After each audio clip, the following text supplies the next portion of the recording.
All right, so this is our introduction to Anglo-Saxon Britain.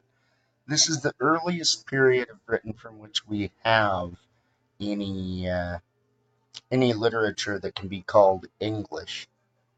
Um, Even stories that were written down later or composed later, uh, we don't have anything except for guesses. Um, so England before or Great Britain before the Angles and the Saxons arrived uh, was divided into essentially three portions. Originally, the island of Great Britain was split between the Picts and the Britons, two Celtic tribes, while the Gaels, or Irish, who later conquer Scotland and provide a lot of the Highland Scottish culture, is a variant of that Gaelic, Scots Gaelic culture. Um, the Britons ruled most of this island, Great Britain.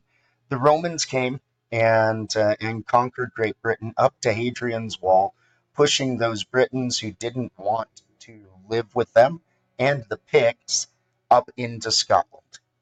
The Romans stayed for a long time, and by the time the Romans came, it was the Christian era of the Roman Empire, and they taught and baptized, Christianized the Britons that remained in their portion of the island. Now, eventually, the Romans are called back to Rome because of internal troubles. And when they leave a power vacuum. Very quickly, Germanic tribes from the continent invade. The ones that we hear about the most are the Angles and the Saxons. And it is from the tribe of the Angles that Great Britain, that England, and our language, English, gets its name. Uh, the king who eventually united these various tribes, who formed several kingdoms, referred to his land as Angleland, the land of the Angles, the home of the Angles.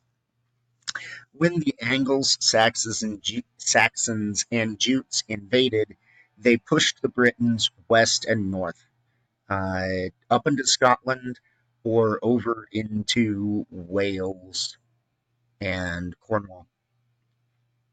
The Angles and Saxons were the primary power, although they would have to contend with other invaders, the Danes, both in the form of Viking raiders from Scandinavia and in the form of an actual invasion force. The Danes, for a while, ruled some of this northeastern coast, and you have the Dane law. Why mention all of this? This all affects our language. The primary ancestors of the English, or of any Americans descended from the English today, are the Anglo Saxons. And it is the language they spoke that is the earliest version of our own. Now, there are place names and some other nouns that are Celtic that date back to the Britons proper, that have survived in English. And we see the influence of Norse as well from the Danish invasions. Words like skiff and sky are remnants of Norse that became mixed with the language.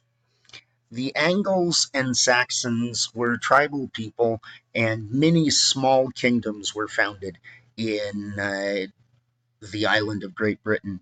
The most powerful were Northumbria, Mercia, and Wessex, with the southeastern coast of Great Britain divided into many smaller kingdoms.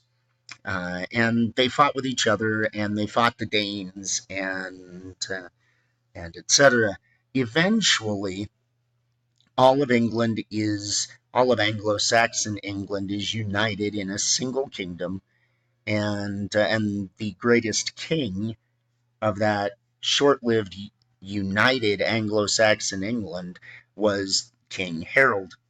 Uh, However, 1 week, actually, after about 3 weeks after defeating a major invasion force from Scandinavia, Harold had to turn around and try to fight off more Vikings. These were Vikings who had been living in France for a while, in a portion of France where they had settled instead of just raiding, called Normandy, for Northmen's land, because the Vikings had landed there.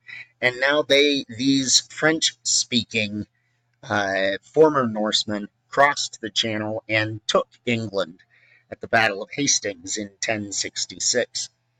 Um, at that point, many European continental forms of literature and language are brought in, and the formal fancy language of court becomes French. The the main root of what would become English, remains Germanic, remains Anglo-Saxon, but this French language would have an effect for certain.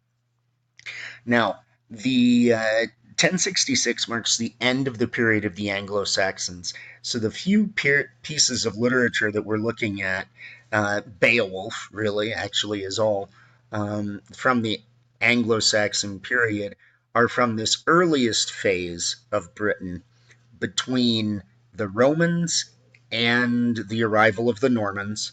And some of the Britons and missionaries from Rome came, and the Saxons, with their heroic Norse and Germanic myths and code of conduct, and their pagan religion, had been converted to Christianity and were a Christian nation by the time the Normans come, the portions of it that the Anglo-Saxons controlled. And we'll see all of these elements that were present prior to 1066, both Danish and Germanic and proper English, mix in the poem Beowulf.